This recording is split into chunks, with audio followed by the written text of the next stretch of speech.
Hello everyone, this is me Atiya Paniwali. I am a student of Rehan School, Kunji campus, and I reading class 7. My class name is The Future of Habitat. Today I have a great day. Thank you for giving a time. Thank you so much for being my show. Thank you so much. Hello, how are you? Very well, thank you. It's nice to meet you. Nice to meet you. Thank you so much. So, first of all, please introduce yourself. Certainly. So I'm Michael Ballard from Resiliency for Life, and we teach, train, speak about what is resiliency, why does it matter, and how do you get some more. So I want to first stress that I love the topic of resiliency because it aligns with how I was raised, it aligns with faith, and it can be taught and you can learn it. So I've worked with 3-year-olds who've been traumatized. I've worked with a 103-year-old who was not happy about getting old. Now I've worked with business people, healthcare people, school children. So it's for everybody. So resiliency starts off with, how have you allowed life to define you? What goes on in here when something happens? So the basic model of resiliency is life happens. Good and bad, wonderfully exciting and scary as anything, but it happens. So what do we want to do about it? Well, it's normal when something big happens that's scary or really exciting to shrink back. That's a normal safety response. To be resilient, though, when we shrink back, we have to assess, is this a risk to our health, to our safety, physical safety, to our finances, our reputation, etc. And too often, it's too easy to shrink back and never come back again. So resiliency said, what are the skills?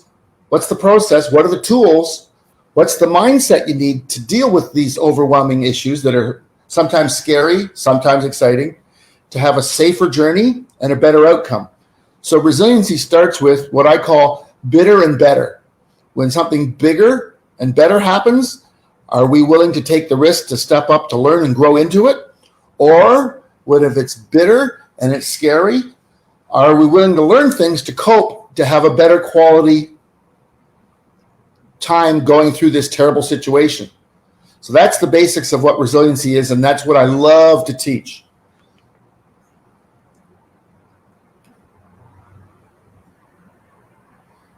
Alright, thank you so much. My next question, what are you long-term setting goals? Great question. Currently in mental health, for most of us, if we have access, and a lot of us don't have access. So long-term goals is I want my resiliency program translated into, to start, because I'm in North America, it's in English, but I want it in French for Canada and Spanish for the US. And then I have many requests from your country. So I want to get it into Filipino, the major language of Philippines, and then Urdu for Pakistan. Am I right? Do I remember the main language first? Because I got a lot of requests. So my program doesn't replace therapists. It helps give people as young as 3 a basic understanding of how they think and feel and how that can help them be more resilient. And I'm really excited because I've worked with people of all faiths and they go, this doesn't contradict any of my faith. I said, no, I'm trying to be a logical tour guide into the land of resiliency. And as a logical tour guide, I want you to be safer, happier, more productive, and have better quality outcomes because we gave you the skills to be calm, focused, and make decisions that are responsible for yourself and your community, your family, as opposed to reactionary. Because the world is being divided by those that love when we're reactionary because they can control us. But when we're calm and cool and focused, it's hard to trick us into thinking and doing things that we shouldn't do. So that's why I love resiliency. That's my goal, is to get it into different languages and get it into schools. And I'd like to start a not-for-profit to do that. Alright, thank you so much. My next question, how do you provide your work and manage your time? Some days I manage it very well. Other days, not so good. So priorities in managing our time comes down to what is important to you. So number one, there's an English saying that's both trivial and serious, that health is wealth. If you don't have your health, what's the use? So cancer survivor, this is my 4th chance at life. I had 3 brushes with death while I was fighting cancer and complications. So manage my health. So I have wiggle room though. I want 5 to 6 nights a week of the best sleep possible, but I'm quite willing to once a week stay up and talk to a friend or this till the late hours, read a good book, because one night a week, I want to have a lot of silliness or fun or seriousness. Sometimes it's staying up late to work on a project. So it's not about being rigid. It's about being flexible. So to manage my projects, so health, number one. Family and friends, be available to help them when they're stuck. They help me. So lifelong learning.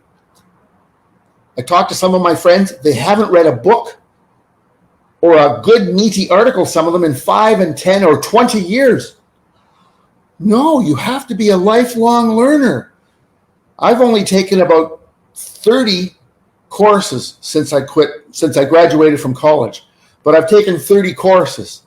And I remember when I went to a course, the person leading the course said, "Who's taken a course in the last 5 years?" And I put my hand up. "Who's taken more than one course in 5 years?" And only out of 30 people, only 6 of us put our hand up. "Who's taken more than 3 courses in the last 5 years?" Only one with my hand up.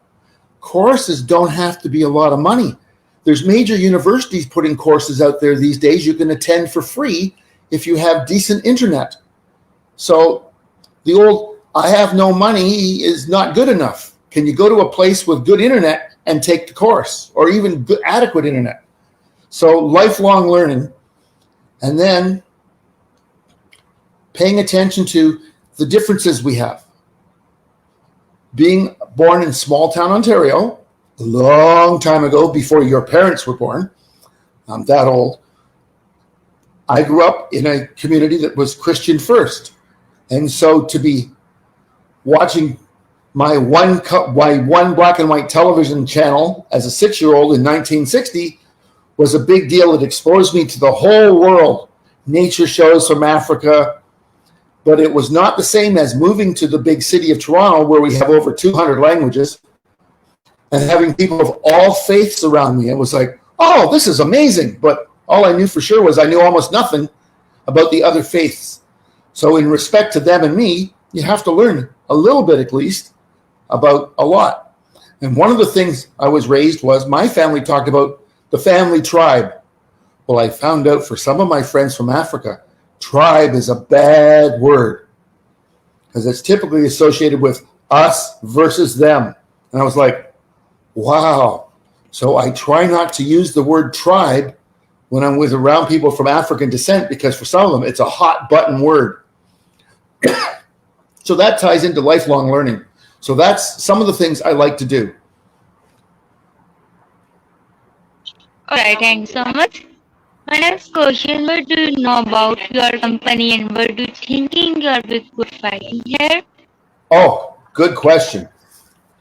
Well, I designed the company to help people deal with mental health, both for the negatives and the positives. The positives and the negatives, people are apt to be overwhelmed when they get a very big positive or a very big negative. So what I've done, and my goal with resiliency, and the experts in mental health and social work tell me I've achieved it, is I give them a logical exclamation for their processes. So when something big happens, positive or negative, do you shrink? Normal response. Or do you stretch? Not a normal response. As a lifelong learner, I accept that when something big happens, both positive or negative, I can shrink away for a couple of hours or a couple of days because it's overwhelming. So if we're going to stretch, we need to gain some skills. We need to gain some mastery over our thoughts and feelings so we reflect and respond, we don't react. So that's why I'm told I've developed something that works across cultures and races and faiths, because we need to have that in a world that multimedia makes it easy to manipulate people that react. I made a post to a Canadian, I'm Canadian, about a topic about healthcare, and I have people from other countries telling me I don't know what I'm talking about. And I'm like, well, if I was in your country, I wouldn't interfere. So I would suggest you go back to your country online and talk about healthcare in your country. In other words, don't butt in. So far, they haven't responded. So you have to be careful in a world that's so aggressive at not reflecting and responding, but just reacting. So it helps all ages. And my goal was 3 years old and up. And I joke that it's for 3 to 103-year-olds, because I did get to work in a nursing home where everybody in the home in the area I worked was 88 to 103. Could you imagine 103? The things they experienced in one lifetime?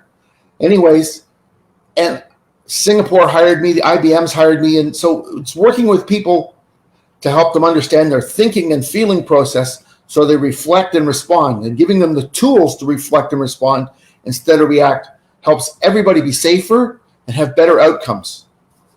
So that's why I think it's a fit anywhere. And I've been blessed that many of your fellow students have said, Michael, would you come to our school? Yes, of course. I just need a sponsor. My arms would get tired if I tried to fly there on my own. All right, thank you so much. So my next question is, give an examination of a successful teamwork in your life. Oh, good question. I got asked to work with a public utility, and most of the people out of 150 of them were very professional, very kind, very nice. But unfortunately, a couple of them were not nice. They were mean. They were bullies in the workplace. And they were great big guys. Notice I didn't call them gentlemen. They were not gentlemen. They were bullies. And so I got to meet with management who said, we've had the staff psychologist, we've had the employee program, we had the HR, nothing's changed.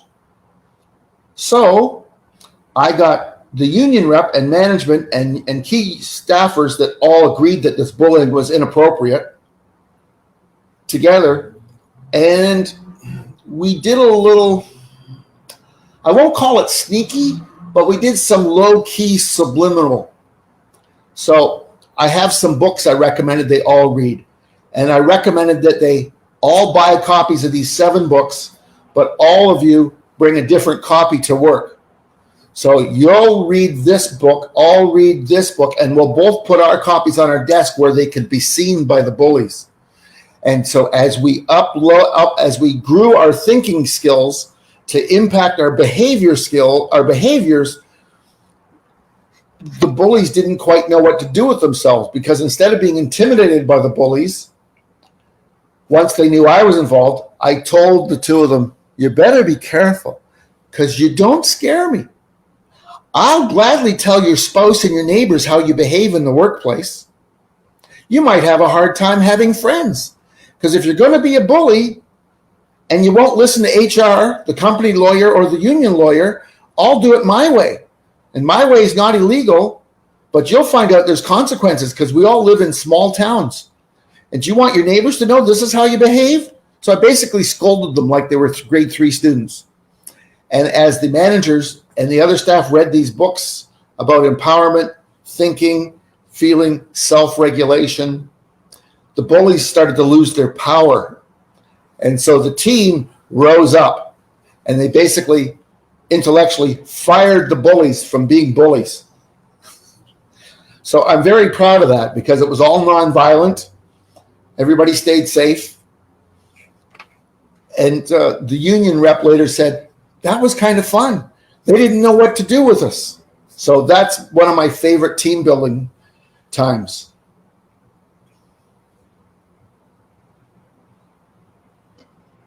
All right, thanks so much. So my next question, what motivation in your work? Well, what motivates me in work is a great question. For me, it's all about outcomes. Whether it's helping a group that has a bully in the workplace, whether it's helping, I helped a 5-year-old boy who had witnessed some terrible violence, and he was acting out a lot because His new teacher sounded like the violent person that attacked the family. So one example was I got to help people who had come back to school after 40 years. They still had to work 5 or 10 years before retirement, so they came back to school for a year.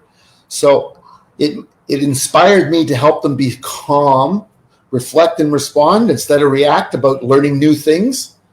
And I gave them some skills to be more resilient, lifelong learners. And I'm pleased to say we had a 100% graduation rate because we talked about learning styles, personality styles, the different coping behaviors that we all have. There's aggressive, I win, you lose. There's assertive, I win, you win, we win. There's passive, just going away. There's avoidance, not only going away, but almost disappearing. And then there's passive aggressive, I'm polite to your face, but I'm rude and trash talk you behind your face. So what is healthy? Assertive. What's unhealthy? Aggressive. And we went down the list. So we gave them a template about behavior and skills to help manage thinking and feeling because many of them were overwhelmed. So it was great to help them see the light. And some of them have now retired. And it's like, Michael, thanks. I got 14 years of my career after that in a whole new profession thanks to what that course was and what you taught me. So that's what I love to do is help people go from stuck mentally, emotionally, physically to, oh, I'm more competent, I'm more capable than I thought I was.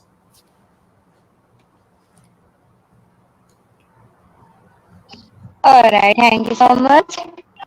So my next question, can you provide an example time when you deeply see leadership skills? Thank you. Yes, in Canada and the United States, we have what we call the United Way. It's a charity, and it's a charity whose job is to help other charities be more effective. So I sat on a United Way board, and at one point, the Kosovo refugees, we flew 800 plus refugees to my small town that was near a military base to help them get away from the war. So they needed a director while the camp was in place. So I volunteered for 16 weeks to be the camp director of the 39 charities. So it was exciting. I got to make some new acquaintances and some new friends. The government said, okay, we provided transportation, we're providing housing, we're providing food. So the 39 charities were responsible for help getting clothing for everyone, help set up education, including learning English, and there was a long list. And it was such an exciting time. And I got to meet some incredible volunteers and some amazing charities doing great work as well. So I loved it. And one of the things I'm very proud of is we held a weekly meeting saying, what else can we do? And in the first meeting, we found out that there was people who wanted to practice their faith this way and other people wanted to practice their faith this way. So we got 2 larger tents that would hold a couple of hundred people each set up for worship. And it was really an exciting time because they were very pleased that we listened. We found out we had some musicians and some seamstresses and some tailors in the camp. We put out the call to the communities around us. And one gentleman from Toronto brought in some high quality sewing machines and pant sewing machines so that the tailor and the 5 seamstresses could start to make clothes because we had people donate. It's called bolts of cloth. So it's just a great big roll of fabric. And it was just amazing to see the ladies and the gentlemen go to work. And the ladies, because we didn't know how long they were going to be there, made curtains for all the cabins that they were in. The gentlemen started making pants because we had a couple of the gentlemen that were very large and the clothes donated didn't fit. It was amazing. And then the local community donated guitars to the musicians that played guitar. So small but big. It helped bring comfort during a time of tragedy where they had to leave their homes, their possessions, their cars, everything got left behind. But they escaped the war safe. So it was a really good use of my time, I think, to work with these charities.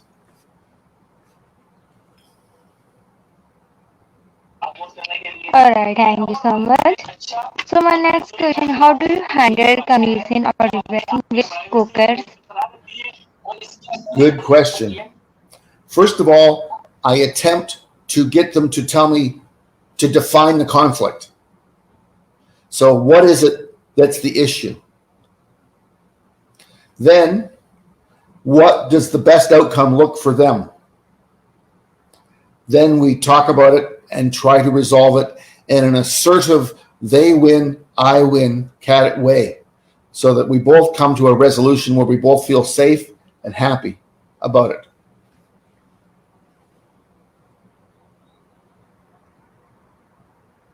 I'm a big fan of the book 6 Thinking Hats by Mr. De Bono. 6 points of view for every issue.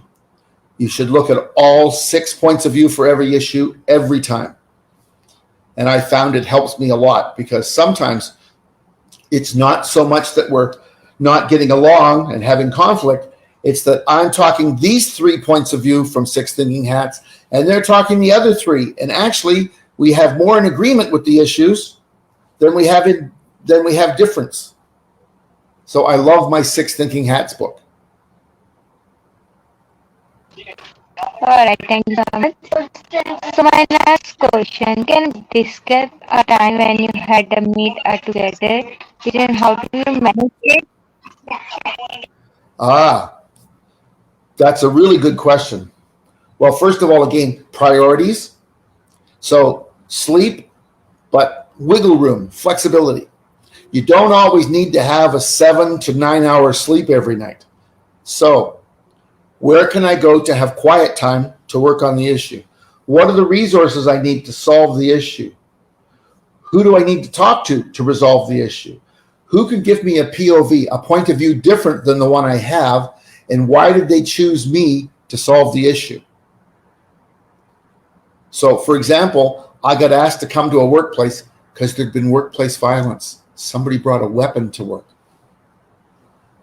And people were losing sleep. People were not showing up to work every day. And so the management and the owners were smart. They didn't fire the people who weren't showing up. They knew they'd been scared for their life. So they asked me to come in quickly. I only had 3 days to prepare.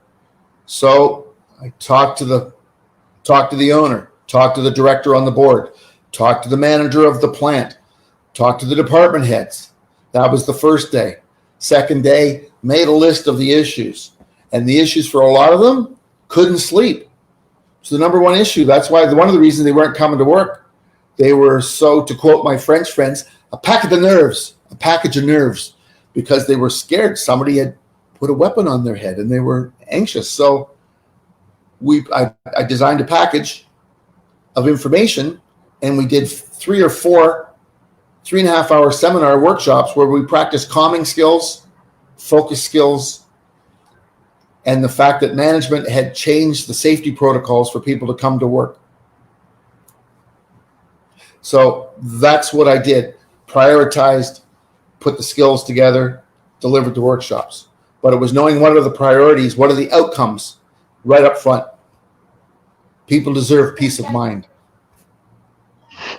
All right, thank you so much. So my next question, what is your stranger? Interesting question. I would say that one of my major strengths is I take what I do seriously. So it's very important to be respectful with you and your viewers and everybody else. I take myself lightly. So my topic is important to me, but I'm important to me for safety. But if I can make you laugh about a scary topic by pretending to be foolish, it will help lighten your burden of fear. So take what you do seriously, take what you're doing seriously, take yourself lightly. So that is something that it helps me with my confidence, because I have great confidence in my competence, my core learning, what I share.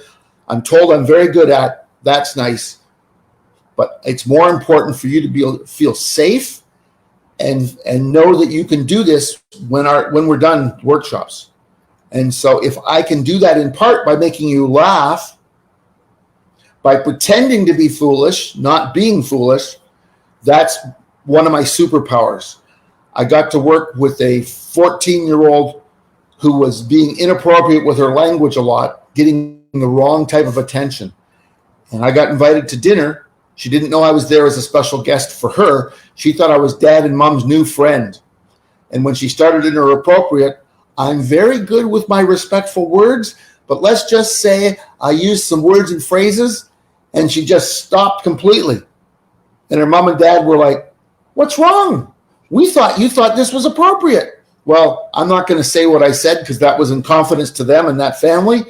But taking what I do seriously, taking myself lightly, I got her to reflect that her behavior was going to get her in trouble.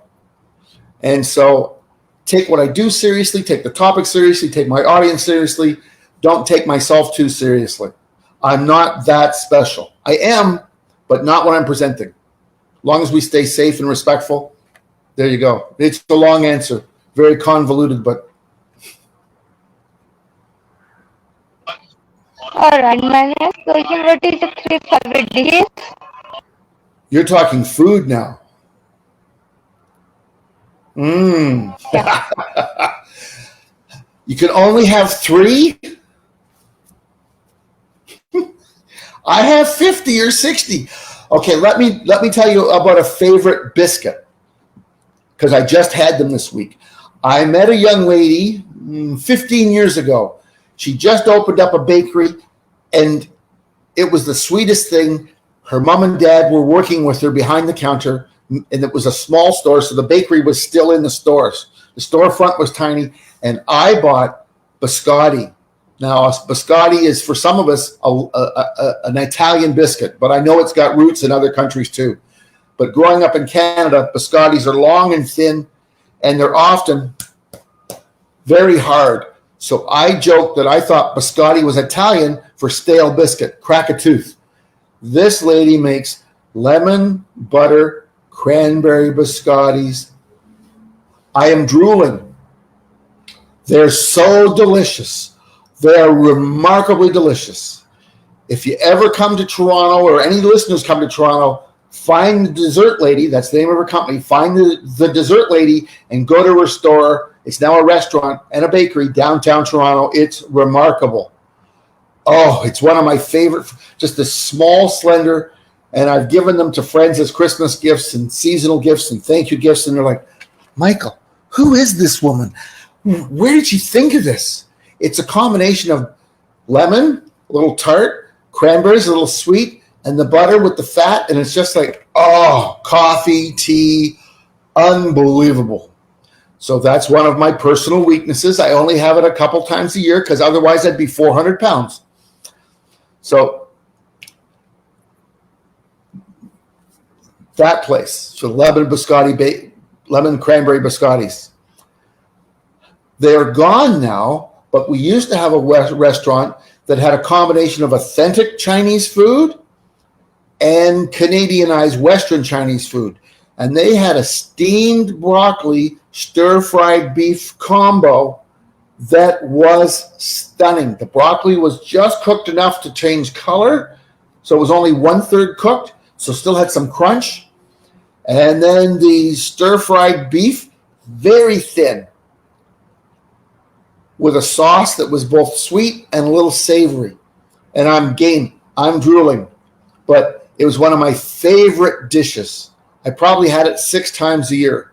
Again, some restraint, or I'd be 600, 400, 500 pounds. And for the record, I'm only 3 pounds overweight, according to my doctor, so I'm good. And as for the third one, well, like I said, I have 50 to 100 types. I'll go back to when I was a kid and I'd come home from school, my mother's homemade bread. Open up the back door and I could smell her baking. Now, my mom passed a few years ago, so I get really emotional because it wasn't just feeding us. She worked hard on that bread, kneading the dough. I teased her. It was like wrestling. You know, the great big bowls. And as my brothers were born, the bowls got bigger, the recipe got bigger, but the bread stayed tasty. And at certain times a year, There was fresh strawberry jam, raspberry jam, blueberry jam. Some years, if the crops were good, pear jam. Oh, a slice of my mother's homemade bread with a little butter and homemade jam. Oh, it was delicious, but it stands for love to me too. So when I make bread, it's like I'm spending time with my mother. I've altered the recipe though. My bread has a little oatmeal and a little bran and a little more other things in it, but still it's her recipe here. So those are three of my favorite dishes. Like I said, I probably have a couple hundred. All right. Thank you so much. Thank you so much for coming to my show. Thank you. Thank you so much. Thank you for giving your time. Nice to meet you. Thank you. You're welcome. Thank you. Nice to meet you. Nice to meet you. Bye-bye. Sarwan, thank you for watching. Allah Hafiz. Bye. Bye-bye.